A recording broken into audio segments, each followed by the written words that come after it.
Hi, welcome to another lesson. This one is going to dive deep into your value system.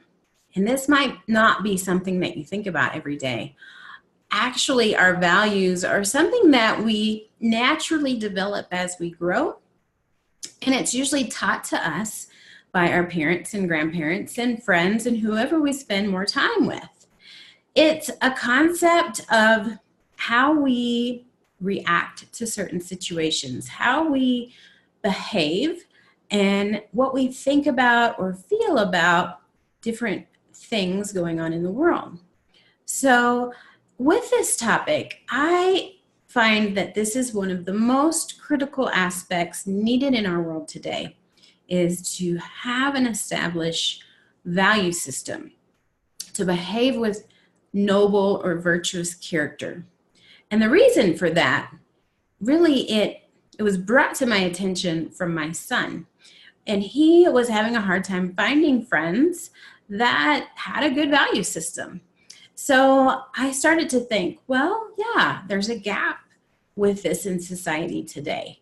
And I'm not sure exactly why, but this school, Dean's Moral Compass Academy, is designed to help fill that gap.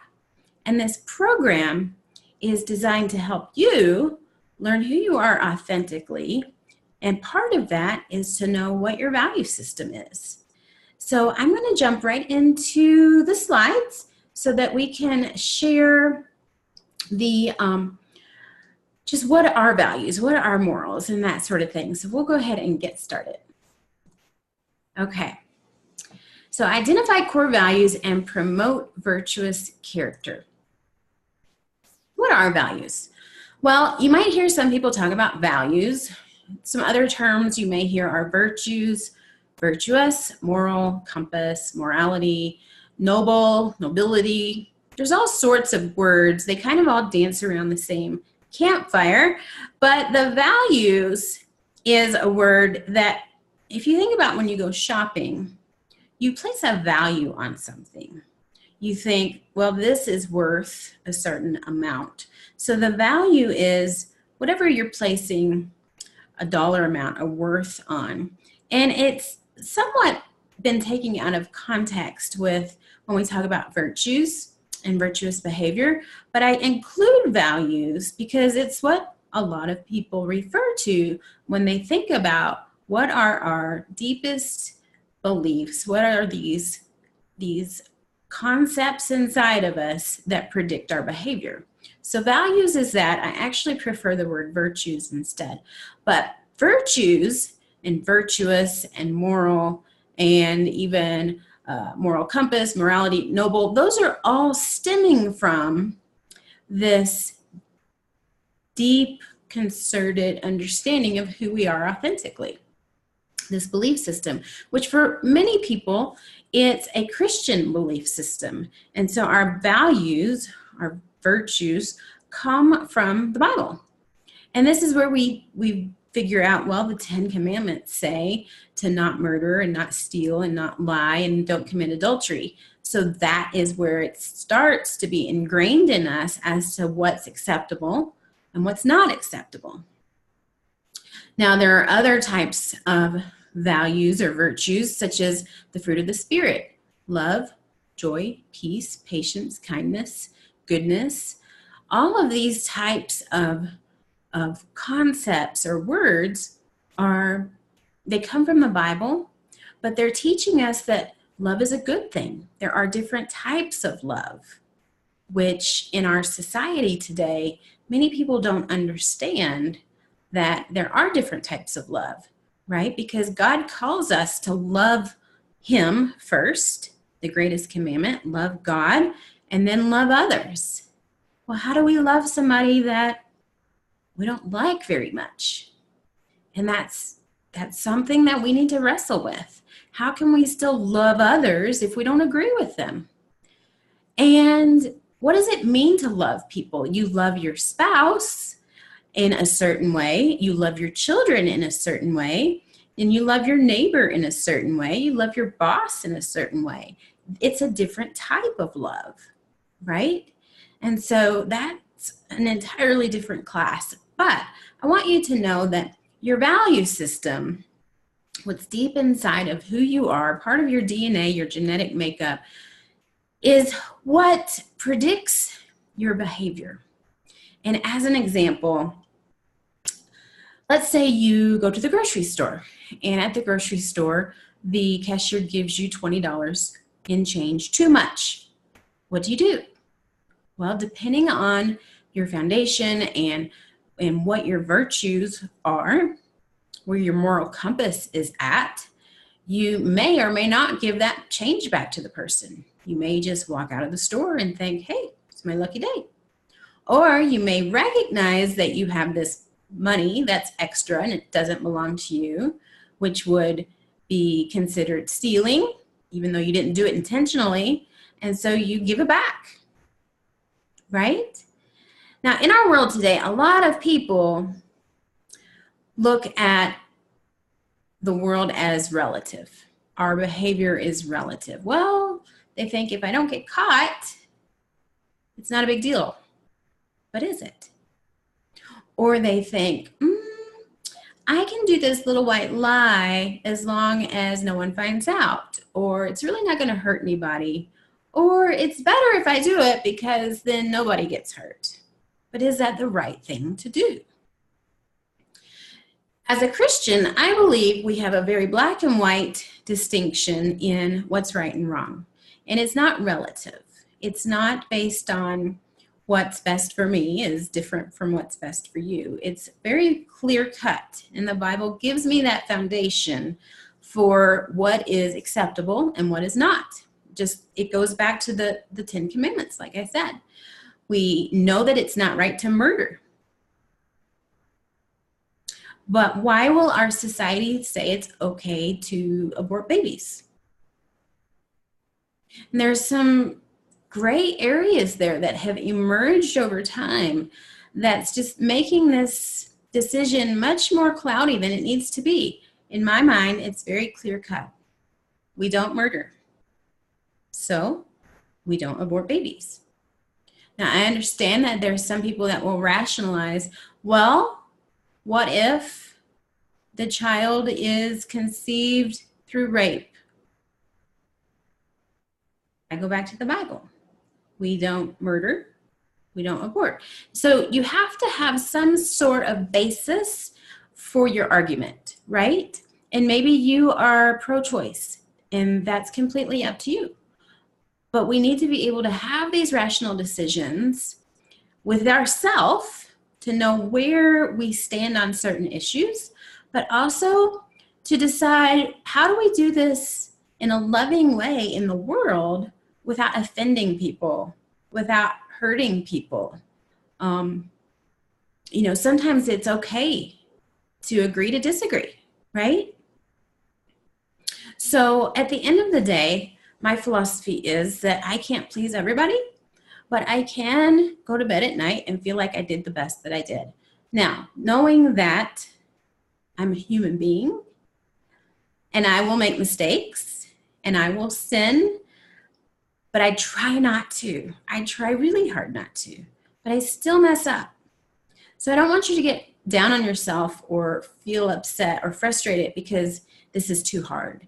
It's really not. We just have to start somewhere and then make a conscious decision to do best, to do our best. And I can tell you my own story. When I was back in my 20s, I would lie. And I didn't realize I was even doing it. But somebody would say, hey, can you do this task for me? And I'd say, hey, sure, no problem. And then I wouldn't do it. Or they'd say, hey, let's do lunch. And I'd say, yeah, let's do lunch. And then I wouldn't follow through. And I thought that those seemingly insignificant conversations that were just in passing were nothing more than casual talk, being friendly. What I didn't realize was that, in essence, I was lying to them because I had said I was going to do something and then I didn't do it. So as I learned this, and it really took an accountability partner to speak to me and say, hey, did you know you're hurting people's feelings because of this? And I said, I didn't know that. I honestly didn't think that anybody cared enough about me to think that I would even have lunch with them. Why would they want to have lunch with me? That was my thought at the time, right? And that was a hidden belief that I had that I didn't realize I had. But back then I thought, I'm not worthy enough to have lunch with these people. So this is just casual conversation in passing. I'll say it and that's over. And they don't really want to have lunch with me anyway. But that wasn't true. So I want you to think about your value system and some of the decisions that you make. Along with this, I want you to think about how this works with other people and maybe talk with some of your friends. If you have somebody that would be a good accountability partner, ask them about some of your behaviors, some of your decisions. Are you consistent? Because if we're authentic, we should be consistent in what we do. And how is that perceived by your friends? So they can think about, are you consistently making decisions that align with a certain value, such as love? Are you treating every person that you come in contact with in a loving way? Or do you look down on some people and you look at others with high esteem because of a certain title or a certain position? So think through some of that as you go through this workbook. Along with this, I want you to think about what's going into our body. So in Matthew, in the Bible, it says, but the things that come out of the mouth come from the heart, and these make a man unclean. For out of the heart come evil thoughts, murder, adultery, sexual immorality, theft, false testimony, slander. These are what make a man unclean. So we need to have purity in our heart. Well, how do we do that? Well, I want you to think about what goes into your body. What goes into your body, heart, mind, and soul? What are we seeing with our eyes throughout the day? Is it purifying our heart, or is it causing us to have a toxic heart, a darkened heart? Are we pure or not pure? So when we think about what we're looking at, what are you looking at on your phone? Maybe it's pictures, maybe it's text, maybe it's certain websites. What are you looking at on the television? Are there certain TV shows that are showing immoral behavior, but you're becoming desensitized to that behavior and you think now it's okay because, well, everybody's doing it? Are you seeing things out in the world that you question? Why am I seeing this? And what is that doing to my value system? What are you listening to with your ears? Is the music in your car good for your ears? Is it safe for the family? Do you hear anger or bad words? Or is the music about lust and promiscuity? What are you touching with your hands? Is there something that you're doing physically that is not healthy for you? What are you putting in your mouth? Maybe it's drugs. Maybe it's too much alcohol. Maybe it's unhealthy food choices. Everything that we put into our body affects us. It affects our mind, it affects our heart, it affects how we react, how we think, and what are you even placing on your skin? And what I'm thinking about here is more of the chemicals in all of our beauty products, lotions and oils and such. Is it healthy for us? If you start to read all of your labels, and this is another class entirely, but if you start to read all of your labels and look up those ingredients, you might be shocked to find just what you're putting in your body and on your body. And so this goes into what goes into our body, in our mind, our ears, our mouth, our brain, our heart, our soul, is what comes out. And so if our social media, for example, is just bashing and anger, and it's frustrating and upsetting, and it's causing you anxiety, it's quite possible that when someone walks in the door, you might lash out at them, because what has gone into your body is now coming out of your body. So I want you to spend some time thinking through this and how you can purify what's going into your body, heart, mind, and soul. Maybe even do a media fast where you put your Facebook and social media away for a weekend or a week, and see how that impacts your body, how that impacts your values, your virtues. As some of the resources I want to provide to you, I want you to think about the media fasting. Is that an option for you? At a minimum, when you go on vacation and you shut your technology down, no laptop, no cell phone, no social media, and just be very personal with your family. Spend good quality time together without any media at all. Can you role play? In your workbook, there are some examples of role playing. And I want to encourage you to do this, but also when you do it, you need to be equally yoked with the other person. We have another module specifically for being equally yoked, but it's important that you do that.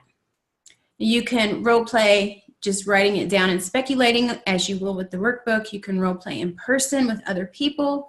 You can do it through our Facebook group. We can do it one-on-one in our coaching calls, or you can do it in group sessions, in group coaching sessions. So role playing is vitally important because it gives you that practice so that when you're in that situation, it becomes more natural, especially early on, because you have to conscientiously make the decision to do the right thing. And then boundaries. I highly recommend you set up some boundaries. There's a great book by Henry Cloud called Boundaries. That is also in your workbook, as well as support groups through Facebook. I have two. In addition to your Soar with Purpose support group, I have one titled Becoming a Virtuous Woman, and the other is Becoming a Noble Man. And these groups are designed to give you healthy resources that will help you to mature into this virtuous, noble character quality. Okay, well, that is what I have for you with this module. Please go into your workbook and get started. And when you're finished, don't forget to come out to the Facebook group and celebrate that you have finished this workbook, finished this module, and let us know some of the virtuous character qualities that you hold near and dear to your heart, or any of the role-playing exercises that you've had. I'd love to hear some of your experience. Have a great day.